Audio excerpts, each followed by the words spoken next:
session on Sushruta Samhita Adhyayana. Without further delay, I'd like to call upon Dr. Muralidhar Sharma sir, STM COD, to take over the session. Welcome to you, sir. Okay.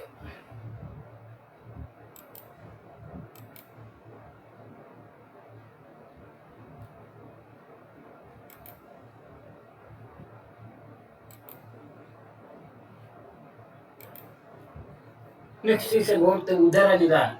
अथा तो उदराणां निदानं व्याख्यास्यामः यथोवाच भगवान् धन्वन्तरिः धन्वन्तरिः धर्मवृतां वरिष्ठो राजर्षिः इन्द्रप्रतिमो अभवद्यः ब्रह्मर्षिपुत्रं विनयोपन्नं शिष्यं शुभं सुश्रुतं अनुशाप्सः पृथक् समस्तैरपि जैहदोषैः प्रिहोदरं बद्धुदं तदैव आगन्तुकं सप्तमम् अष्टमं च दकोदरं चेति वदन्ति तानि. The first sloka is about just the teacher and the student communication. The student approached the teacher and the teacher started teaching about the Udara Vyati. Now Udara is of 8 types and they are Vataja, Pittaja, Kapaja, Prihodara, Baddhagudara, Agantu and the Udakodara, Jalodara. These are the 8 types of the Udaras. Now the सुदुर्बलाग्नि हिताश्नस्य संशुष्कपूत्यन्न निषेवणाद्वा स्नेहादिमिथ्याचरणत्यजन्तोः वृद्धिं तदाह कोष्ठम् अभिप्रपन्नाः गुल्माकृति व्यञ्जितलक्षणानि कुर्वन्ति घोराणि उदराणि दोषाः. The udara vyadhi, it means in general gross as abdominal distension or the conditions presenting with the abdominal swellings. Now the abdominal swellings, again in Ayurvedic point of view, you have anaha, admana. Anaha, admana are purely reversible conditions where due to certain temporary phenomena and but this dosha involvement, there is a distension where either it could be a distension without the movement of the gas or with the movement, the rapid movements. Then comes the conditions where there is a palpable swellings, conditions where the swellings become palpable and the abdomen is distended. And there you have gulma, udara and antarvidri. Now, more of these differences, how these differences are made out, we will be now considering in the later chapter also. But again, primary issues, whenever there is a mass there, if the mass is a purely reducible mass, and once the mass is reduced and the contents are normal, then it's called as the gulma. The gulma is like suppose you have a distended intestine loop in case of obstruction. Once you have removed that distension, the cause of distension, like the gas or the accumulated food material, then the distension reduces, that becomes gulma. Whereas if the same has resulted in involvement of the walls of the intestine and there is a tissue involvement, then it's the udara. Suppose the same has resulted in a septic complication and resulted in a pus formation, then it becomes antarvidhari. So these differences are quite important from the clinical point of view. In the present day situation, we consider these as maybe a sequential progression of the same lesion. Like in case of the intestinal obstruction, in the initial stage of the intestinal obstruction, there would be an attempt by the body to get over the obstruction by increasing the peristaltic waves. So you will have a hyperdynamic situation initially, and suppose there is a possibility that it may get over and the obstruction may be relieved by the efforts of the body itself, spontaneous reduction occurs. That's in conditions like adhana or anaha, which we experience every day, regularly. Whenever there is some variation in the food, you may have some slight moderate pain in the abdomen. Abdomen may become distended and you pass a flatus or you have a irritation and then you feel relieved. That's the simple adhana or anaha. Suppose the same reaches to a stage where the obstruction remains and even if the body is attempting to get over the obstruction is not possible, and there is a distension of the intestinal loops, like, and then suppose you put a rice tube in and then aspirate the contents and the patient may become normal. That's the udara. But the same, and of course, that's the gulma, right? Where you have removed the contents and the condition becomes normal, that's the gulma, where there is no involvement of the tissues. Suppose the same continues further and the intestinal wall becomes necrosed due to the continuous pressure, that becomes the udara, baddha udara. So on and so forth. So in each of these conditions, We can identify these conditions as gulma, udara, or the suppose and the same in the same condition. If it results in a necrosis, gangrene, and then the pus formation around, then becomes a undervitality. Now the issue is difference of perception is from Sushruta's Ayurvedic point of view. These are three different conditions. Whereas from the present day's point of view, we consider these as a possible sequential events which can occur in a single disease entity. And now we are accustomed to that kind of a mentality where when a patient comes with the early stage of intestinal obstruction, we manage the same with the same protocol so that you can prevent the later issues. Whereas from Ayurvedic point of view, these conditions are three different conditions, and there is the Sushruta had that kind of a clinical knack of identifying these conditions as the three separate conditions, predicting the outcome, and hence planning a management as a three different stages of the management, approaches of the management. That kind of a clinical skill is lacking now, and we are accustomed to the current trend of considering this as the sequential events of the same, and we follow the same line of treatment. That's the difference, and this difference is has to be understood properly. Now, anyway, when it comes to the question of a distended abdomen, a patient presenting with a distended abdomen, the usual from the clinical point of view, the causes for the distension of the abdomen could be either a flatus or gas or fat in the abdominal wall or the fetus or feces or fluid. This is what generally our textbooks would say about a rule of 5 F's for the distension of the abdomen. And the of course, in addition to these, there is a possibility of a tumor mass which also can produce a solid mass which also can produce the distension of the abdomen, which is not generally mentioned there. Now, as far as the pathology of the udara is concerned, Shastra has described a very beautiful description, a very perfect physiological description of कोष्ठादुपस्नेहवद् अन्नसारः निःसृत्य दृष्टो अनिलवेगनुन्नः त्वचः शनैः समन्तात् विवर्धमानो जठरं करोति. In all cases of the udara, there is an abnormality of the osmotic exchange of the fluid. Upasneha is the osmotic exchange of the food substances or maybe the water and electrolytes across the abdominal wall. Now, abdominal wall has the peritoneal layer, and the peritoneal layer is one of the most significant osmotic membrane in the body, and there is a continuous exchange of water electrolytes across.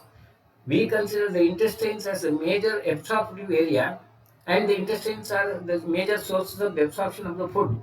But as far as the maintenance of the fluid and electrolyte balance is concerned, peritoneum has a huge role where you will have all that different types of the diffusion. Either it could be a diffusion of small substances as well as water, or a distance this diffusion of chemicals like urea, creatinine, sodium, etc. Or big molecules like the globulin and albumin also gets exchanged, and that's why peritoneum is used for the dialysis as an alternative choice for the kidney. When there is a kidney failure, the among the dialysis, though the present day situation hemodialysis is more popular, in certain situations still peritoneal dialysis still exists, and in the earlier days peritoneal dialysis was the most dependable technique of treating a patient of renal failure, where you would be transferring injecting a fluid with the specified concentration into the peritoneum, and then the same would be exchanged, and the constitution of the blood would be altered. Then again, you drain that fluid. So this way, it could be used as an alternative to the kidney mechanism. So that's the important issue. Peritoneum is a huge potential area of the exchange of the fluid across the body, and this is used in the peritoneal dialysis technique. Now, what Sushruta says is because of that abnormality of the mechanism of exchange of the fluid, there would be leakage of the fluid either into the peritoneal cavity, or it could be like there could be more of fluid retained, and then it could be resulting in the abdominal wall. The fluid may be retained in the abdominal wall, and such of the conditions can result in the udara. So in all the udara vyadhi, there is some abnormality related to the exchange of the fluids across the peritoneal membrane. Either it could be into the lumen, or it could be outside the lumen, or into the peritoneal cavity as such. So this a very important issue which is not generally described in the contemporary textbooks as a cause of pathology, but that kind of a phenomenon is well known. It is present in every condition as such.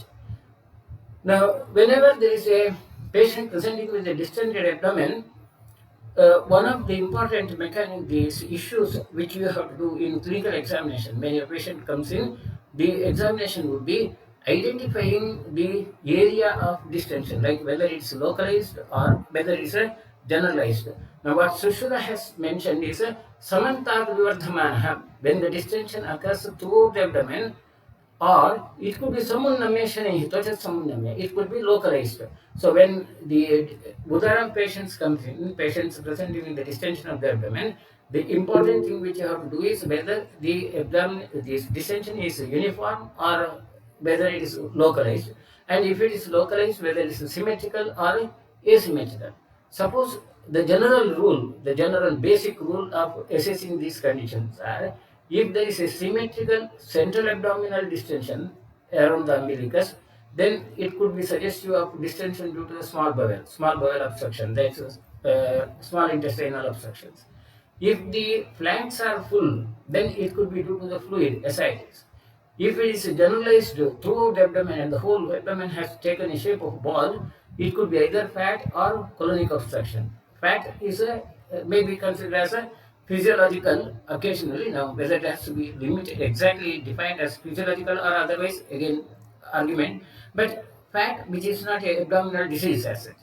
Then, if it is a upper abdominal conditions, cirrhosis or maybe distended stomach or tumor of the stomach, etc. Then in the lower abdomen, uterine masses, ovarian masses, bladder pathology, it can present in the lower abdomen.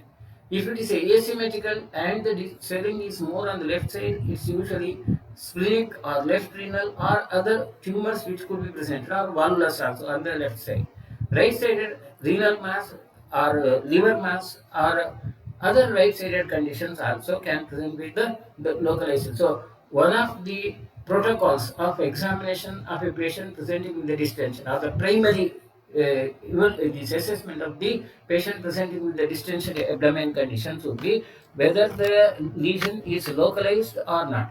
And of course, whether it is palpable or not. Whenever it is palpable, you will have to consider the borders and the consistency and whether the swelling is mobile or not, movable or not, or whether it moves with the physiological movement like the swallowing or maybe the movement, respiration, or movement during the defecation, micturition, etc. So any lesion, whenever you find a lesion in the abdomen, the first of the thing is you have to define it, whether it's symmetrical, asymmetrical, and location.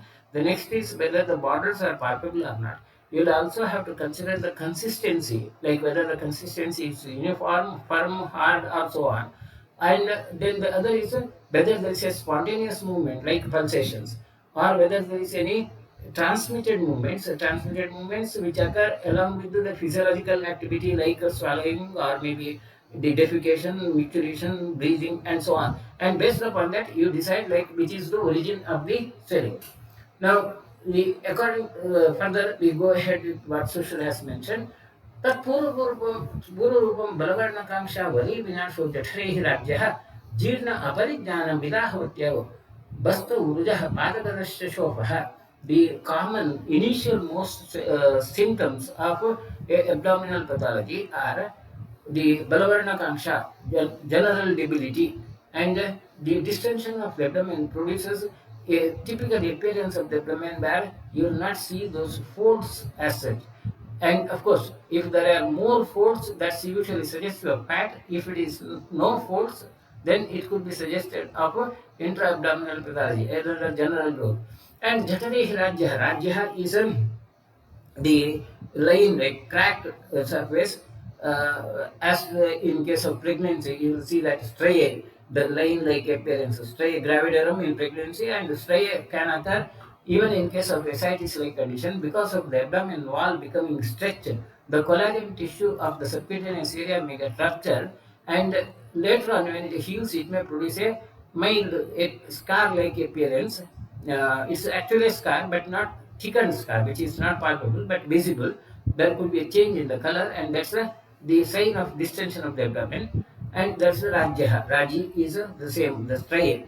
Jirna Aparijnana, then the patient would not be able to make out whether he is having a proper digestion or not, and Vidahatya, burning sensation or discomfort, gastrointestinal tract symptoms of various nature, or pain and Padagadarsha Shopaha, dependent edema in the pedal edema are the clinical signs. संघर्ष्य पार्श्वोदरपृष्ठनाभिः यद्वर्तते कृष्णशिरावनद्धं सशूलम् आनाहवत् उग्रशब्दं सतोदभेदं पवनात्मकं तत् in case of Vataja Udara, the typical appearance would be like patient would have a distension more in the either central abdomen or maybe in the flanks and the central abdomen or nabhi around the umbilicus. As I have told you earlier, whenever there is a central swelling, abdominal swelling, it's usually suggestive of a abdominal pathology involving the small intestines. Along with that, there would be the other features like Krishna Siravanadham. The abdominal wall may show signs of a vascular, this blockade of the blood vessels, and the black dots, black or bluish dots may be seen over the surface. If you remember the signs of pancreatitis, Trasius sign is a sign where there would be capillary hemorrhage, subcutaneous capillary hemorrhage, and there would be spots seen. Or even in case of typhoid-like conditions, subcutaneous hemorrhage signs can be seen around the abdominal wall. So Krishna Siravanadham, Sashulam, where the pain would be quite severe, Anahvat, the distension would be with the gas. So resonant distension would be there.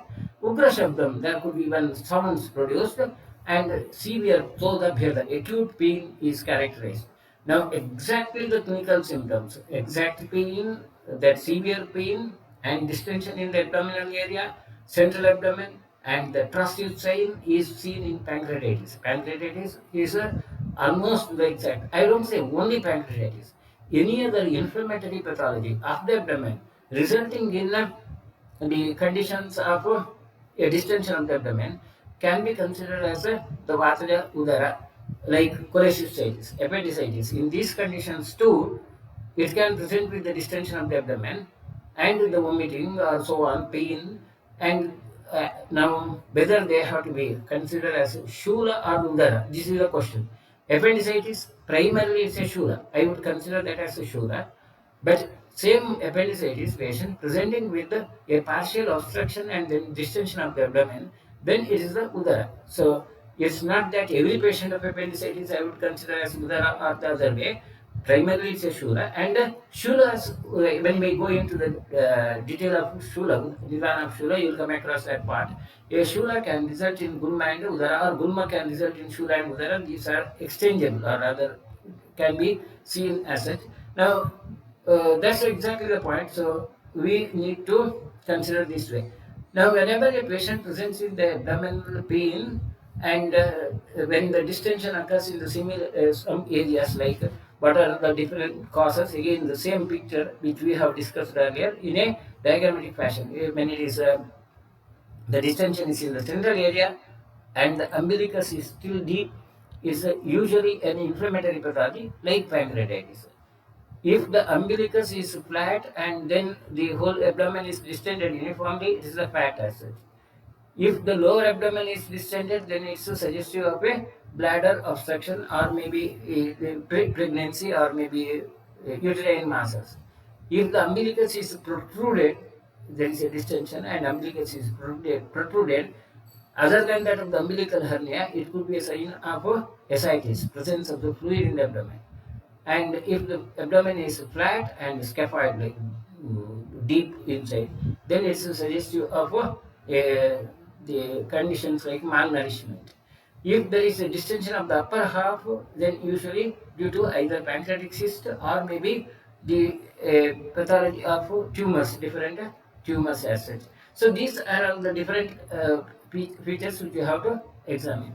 Now, Krishna Siravanadha, that can be also made out as in case of the veins, prominence of the veins. Whenever there is a prominence of the veins over the abdominal wall, again, other than that, the trustee sign, which is suggestive of pancreatitis, where the pain is a characteristic feature, The other way, where there could be a distension of the veins over the abdomen, vessels over the abdomen, could be either you may have a situation of longitudinal veins which are distended, or it could be like the radial veins around the umbilicus which are distended.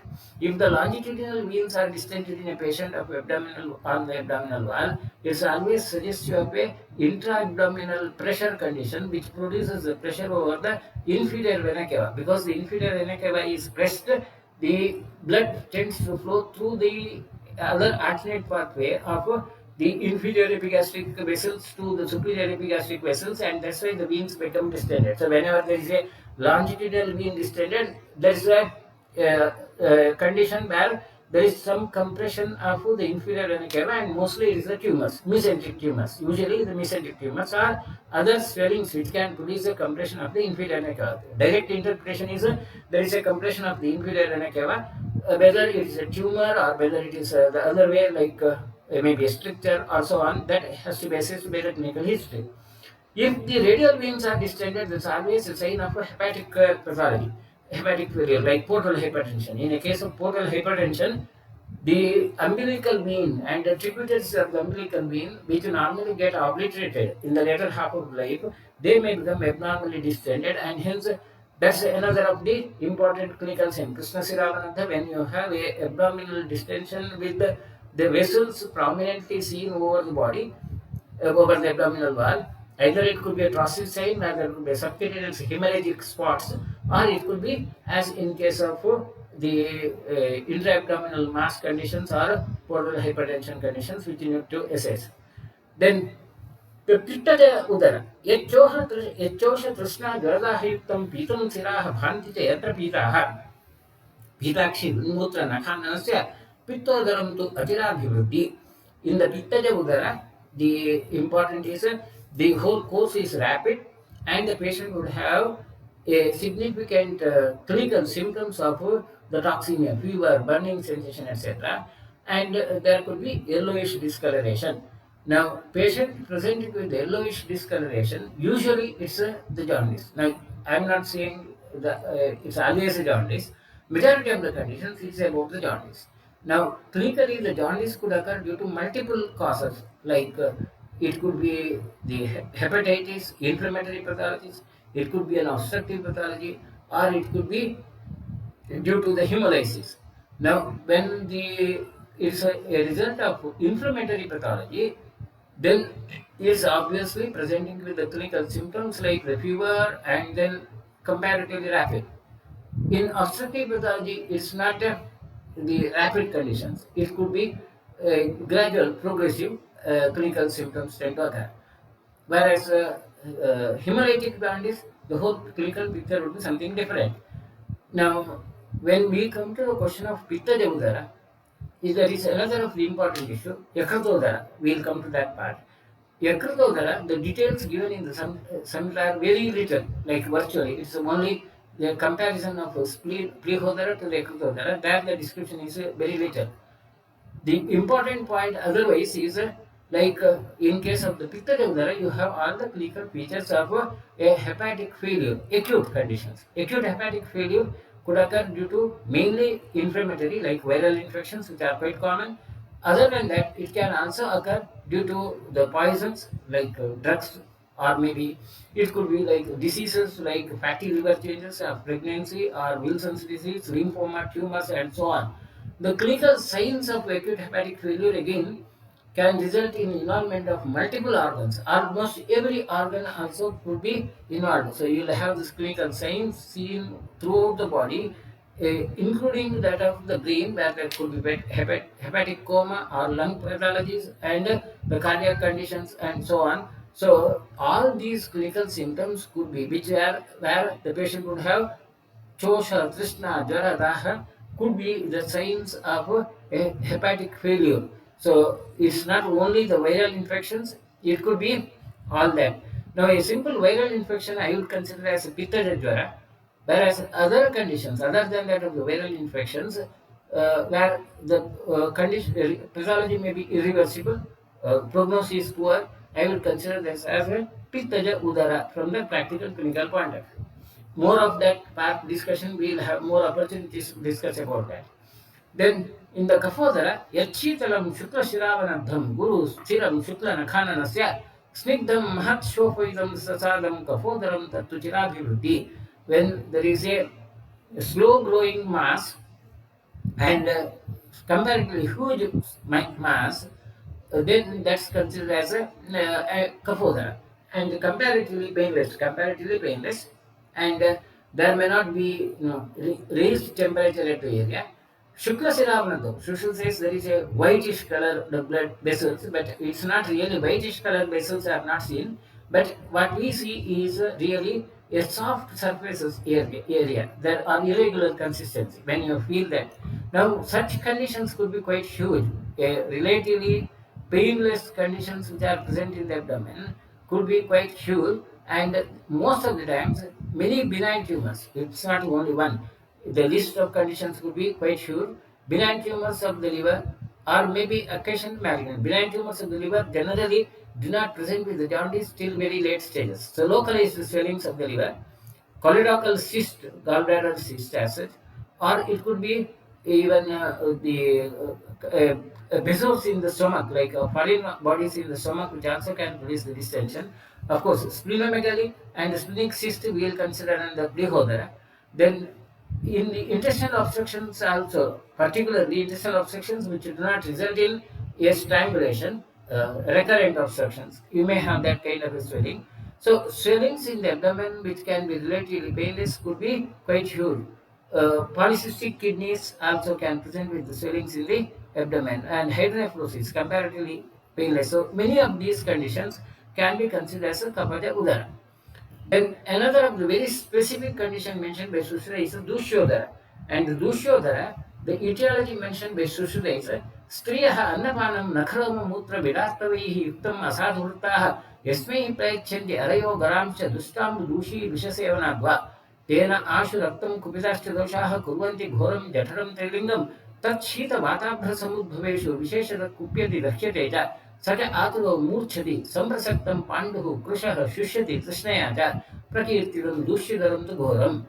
Now, as far as the etiology of the Dushyudara is concerned, there is one controversial issue. Sushruta says that the females or ladies of the society, they have a tendency to give some cumulative poison to the others, and it could be cumulative poisons like Kharomam, Mutra, Vidartha, and etc. or contaminants. Now, from the present day's point of view, it need not be only Striya, it could be anywhere. So, when there is a contaminated food condition and it results in a cumulative poison, which we now consider as pollution or with the continuous administration of medicines or maybe chronic diseases, which are called as Garavisha. Garavisha is another of the issue. So we'll stop at the or Dushivisha. This also is called as Dushivisha or Dusta Ambu. Pollution. So due to multiple factors like either pollutions, drugs, or maybe the cumulative poisons. Because of this, when there is involvement of the system, Raktam and Kupisashtadoshaha, they present with abdominal symptoms, and the abdominal symptoms are aggravated during seasons, Shita Samabhavesho, and the clinical symptoms are mainly burning sensation, a vague impairment of the activities. Physical activity will be reduced.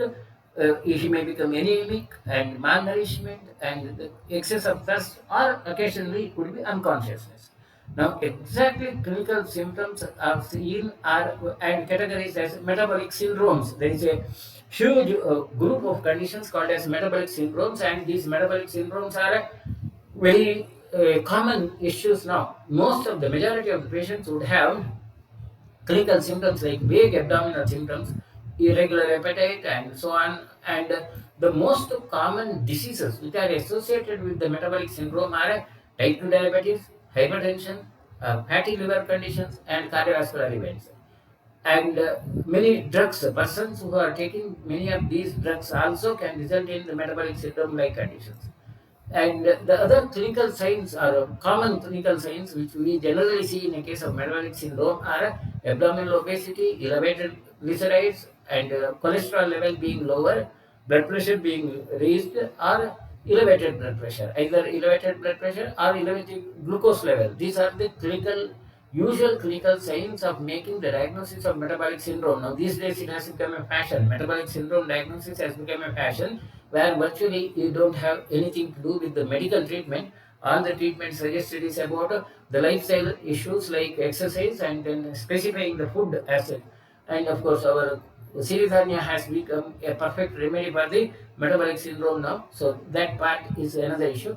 I would consider this as the Dushodhara. So as far as the incidence is concerned, the incidence of Dushodhara is the most common now.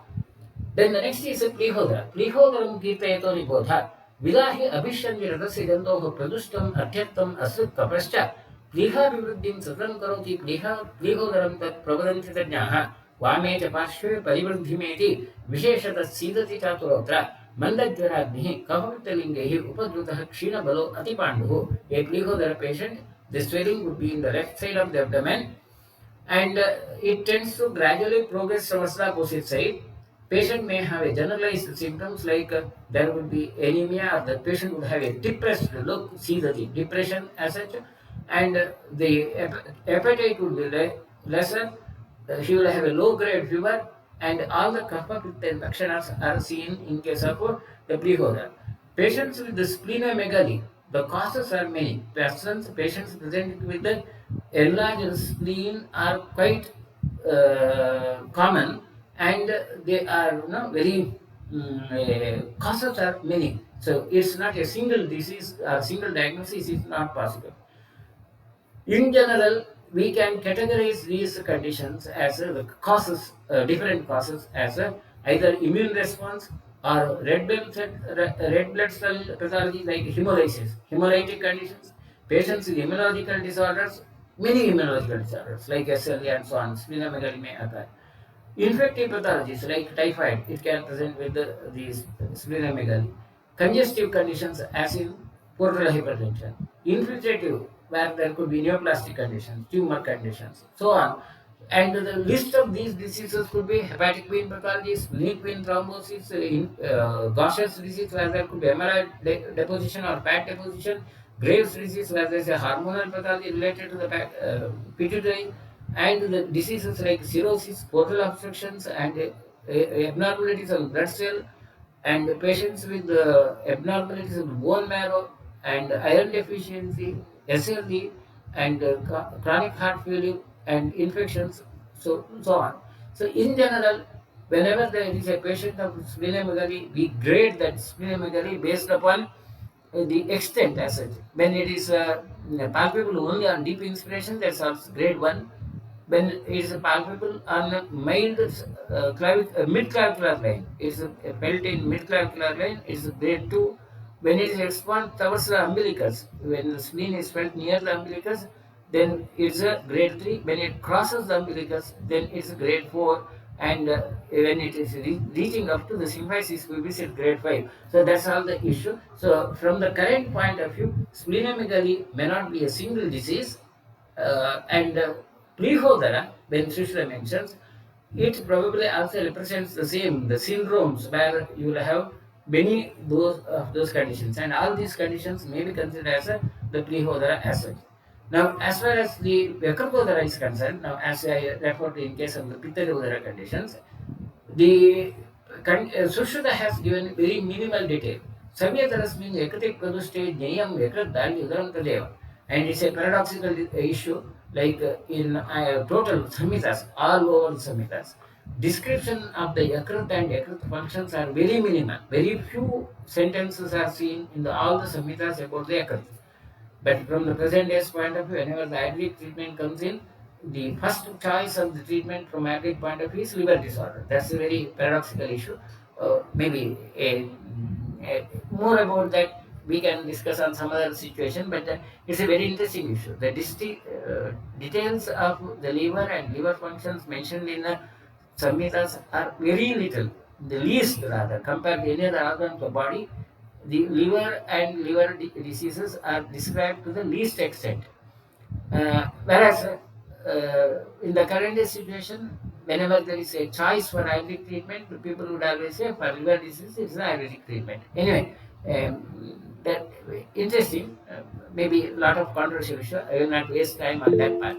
Now, whenever a patient presents with the enlarged liver hepatomegaly, it's also the general outline of approach would be the causes could be many.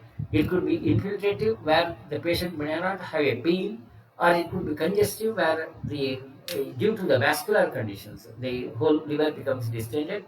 Infectious, as in case of the hepatitis or mononucleosis, etc. Now, these infectious conditions, I would consider them as a variants of Pitta Udara. The infectious conditions where jaundice is a general rule and the patient would have a clinical symptoms of fever and so on, it's the Pitta. Whereas the infiltrative and congestive conditions, they are the Ekrutoga primarily. That's how it has to be considered. Inflammatory conditions like alcoholic pathology, autoimmune conditions, and so on, they also may be considered as a Ekrutoga, but you may have the other possible diagnosis also based upon the other clinical symptoms. So that's a bit of a gray area.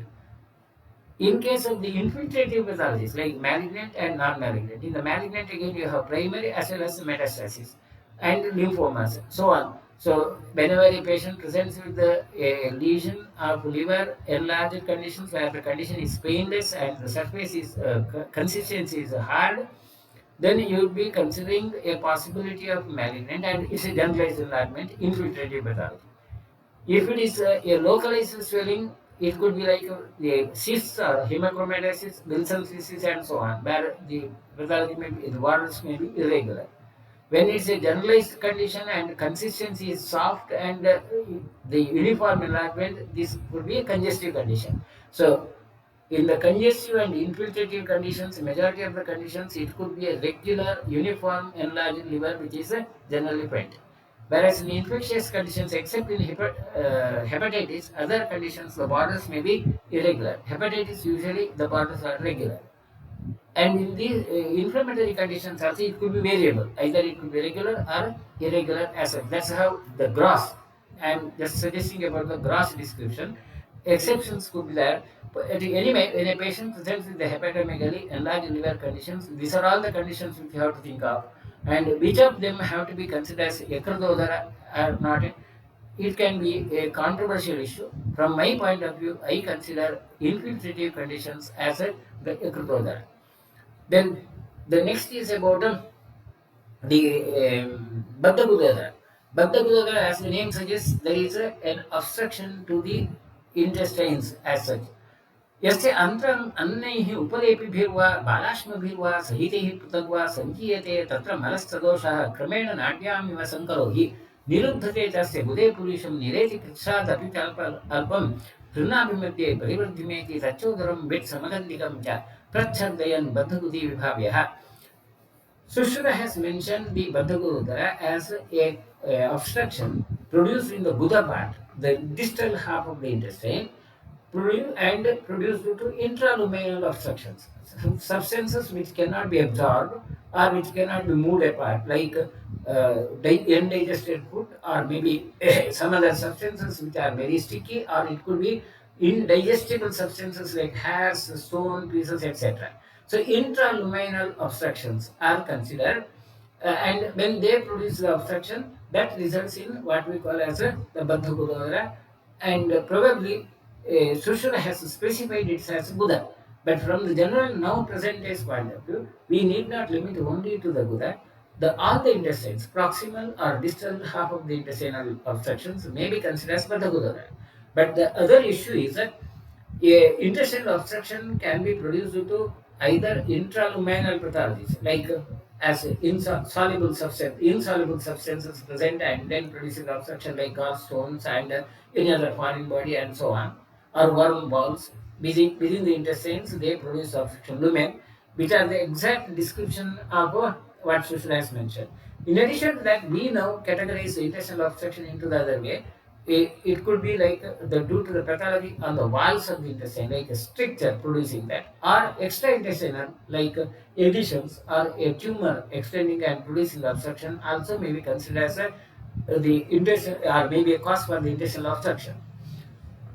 Now, whether these the pathologies of the walls of the intestine, pathologies of extraluminal pathologies producing the obstruction also have to be considered as a Baddhagudara or not.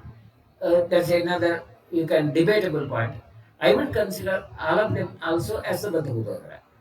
And the typical clinical signs of the Baddha Udara would be like there would be the typical stages, like initial stages of dynamic obstruction, and later it could be the aerodynamic obstruction. So initially, the body tries to get over the obstruction by increasing the peristaltic waves. There, the patient would have that barbarigmy, loud sounds, and then there could be pain also. Later on, it becomes painless, or intensity of the pain reduces. Instead of the chronic pain, it becomes a dull pain, and the distension becomes more. That's the aerodynamic obstruction. Whatever we consider as the typical radiological signs of fluid in the multiple fluid levels in the X-ray, they are seen in the adynamic state. In the dynamic state, you may not see the fluid levels, it may be only the distended loops of the intestine seen. Now, as well as the consideration of Udara, Gulma, and so on, the conditions where there is only the distension, but and the condition is dynamic, where there is a frequency of pain, colic pain, I would consider them as Udara. It considers Gulma, Pataja Gulma, whereas it results in a aerodynamic obstruction and there is a distension and comparatively there is a continuous pain and even the possibility of retrograde movement of the substances and patient would vomit of the contents as such, and rarely it could be a fecal vomiting. Fecal vomiting may not be seen so frequently. It could be a rare situation and maybe it's only in the distal intestinal obstruction like the fecal vomiting is seen. Susher has considered fecal vomiting as a clinical sign also. It's not wrong, but I don't consider this as a common clinical sign. It's a very rare situation, but it can occur. So that condition where it has resulted in aerodynamic state and you see the multiple fluid levels in the X-ray, I will consider them as a Baddha Gudodara, whereas the early stages of the obstruction, I will consider them as a the Gulma variety. That's the point. Now, the same issue, causes for the obstruction could be either extrinsic or in the wall or in the lumen. Causes could be like extrinsic, like adhesions and strangulated hernias, valvulus, or neoplastic masses. In the wall, it could be intersusception or strictures or radiation-induced strictures. In the lumen, meconium, gallstones, or any other foreign bodies. As such, fecolits also can be cause of the obstruction. Then the next is Parishramudaram. That's a Parishramudaram Nibodha. शल्यं यदन्नोपहितं यद तदन्त्रं भिनत्ति यस्यागतम् अन्यथा वा तस्मात् सुतो अन्त्रात् सलिलप्रकाशः स्रावः स्रवेद्वैः उदतस्तु भूयः नाभेः अधश्च उदरम् एति वृद्धिं निश्चितते अतीव गृह्यते च एतत् परिश्रामि उदरं प्रदिष्टम्. Whenever there is a perforation of the lumen of the intestines due to either antegrade movement or retrograde movement of the substances, penetrating substances in the intestines. Yasya agatam anyatha va. Antegrade or retrograde movement of a sharp object and it results in a leakage of the fluid. Sushruta mentions Salila Prakasha Sravaha. Whenever there is a perforation, there could be two possibilities. A spontaneous perforation and the size is big, the lumen contents, the intestinal contents may be leaking into the peritoneum and then there could be a huge widespread peritonitis. If it is a gradual, slow perforation, small perforation, as the time this substance leaks out, immediately there could be a limitation by the this mesentery. Mesentery may cover up the area and it may produce a mass of the mesentery. But because of the inflammation, the exudates may flow into the abdomen and that exudative fluid may be accumulated in the abdomen and hence in that condition the fluid accumulation may be comparatively slow. So from the present clinical point of view, whenever there is a patient of perforated intestines, we will consider whether there is a spontaneous rupture and the leakage of the contents of the intestine would occur. When there is a leakage of the contents of the intestine would flow, the severity of the peritonitis would be more and the course would be rapid. And the signs of free fluid also there and the typical radiological sign of a air shadow in the subdiaphragmatic area. Subdiaphragmatic air shadow is very classically seen in case of a spontaneous rupture of the intestines. If it is a gradual, slow leakage, air may not be seen, may or may not be seen, and the fluid will be gradually accumulated as such. So we categorize these two, and then of course this helps in planning the management, whether you need to go for an immediate surgery or whether you can wait and watch is the options there. Whereas Sushruta specifies about that cellular prakasha, that's gradual fluid leakage, that doesn't rule out the other way. Anyway, that's about the perforation assets. Causes for the perforation are many. Again, perforation of the intestines or gastrointestinal tract is not a single diagnosis, it's a syndrome which could be produced due to multiple causes. So it all needs an exploration and your management along with the management of the perforation, management of the perforated conditions we will be discussing when we go into the chikitsa later. But from the clinical point of view, causes could be many and those also have to be considered. It could be inflammatory pathologies, tumors, or it could be mesenteric artery syndrome, or it could be a sudden blockage of the artery and necrosis can occur. Inflammatory conditions, diverticulitis, appendicitis also can be, or ulcers. Ulcers were common earlier, not so common now.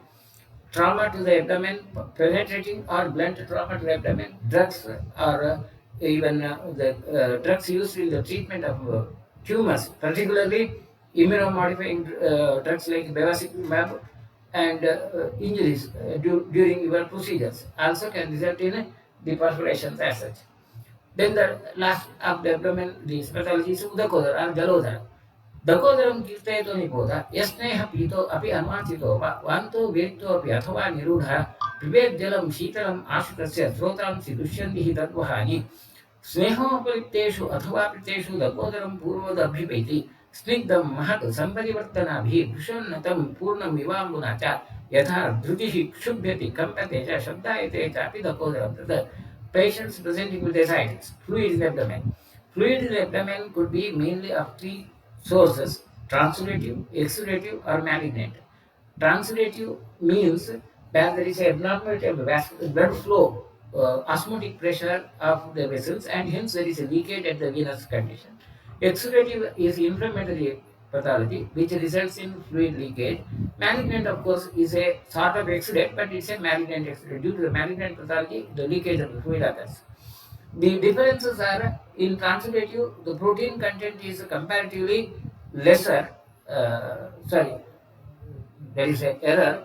Of course, sorry for the error. The in the during typing there was an error in by me only. The title should be like it's the exudative here.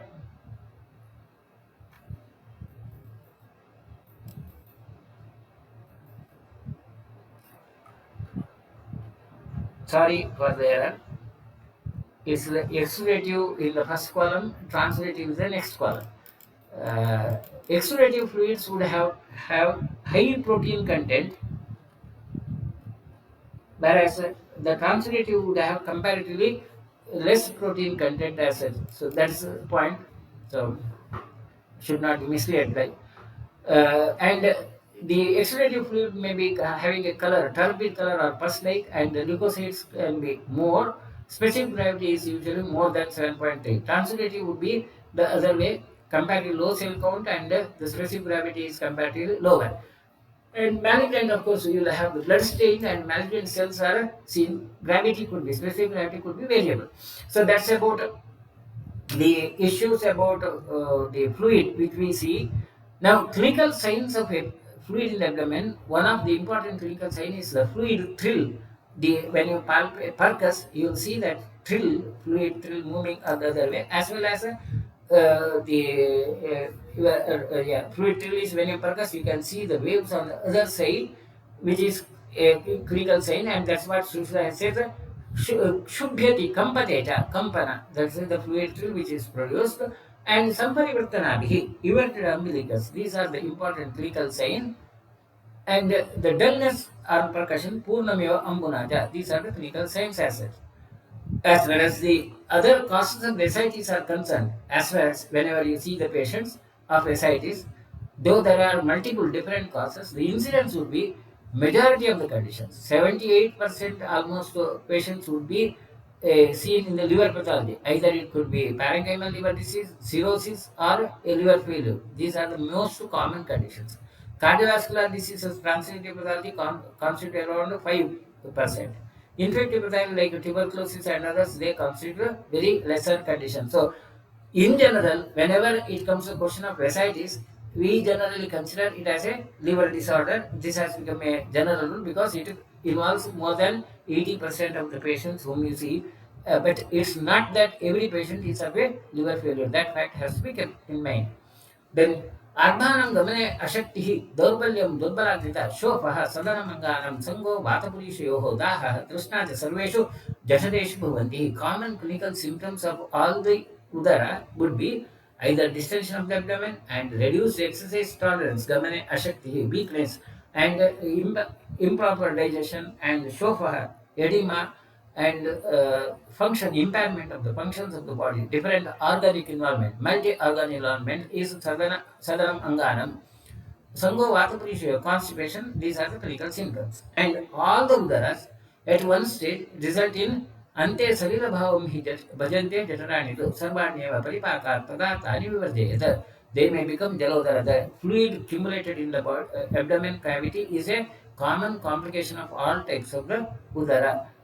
With this, we conclude the chapter of udaranidana. If there are any questions, I'll try to answer and then bye. There is one question. When it Graves disease, do we observe splenomegaly and what is the reason for it? So, in many hormonal changes, it can splenomegaly can be a sign. It's not that every patient of Graves disease would have a splenomegaly, but hormonal changes, patients with having hormonal abnormalities, splenomegaly also can be a clinical symptom. That's all the point. It's not that every patient of Graves disease would have a splenomegaly, right? Uh, then reason for that, of course, is a metabolic reason. When there is a increased hemolytic this activity of the vascular system in a patient of Graves disease, hyperthyroidism results in a rapid production of the RBCs and rapid destruction of the RBCs, and that rapid destruction of the RBCs would result in a load on the liver, a load on the spleen, and hence the spleen may be enlarged. That's it. Right. Any more questions? No other questions. Okay, right. Then we'll conclude. Thank you. Right. Somebody has raised Thank hand. you, sir. Yeah. Thank you, sir. Okay. Bye.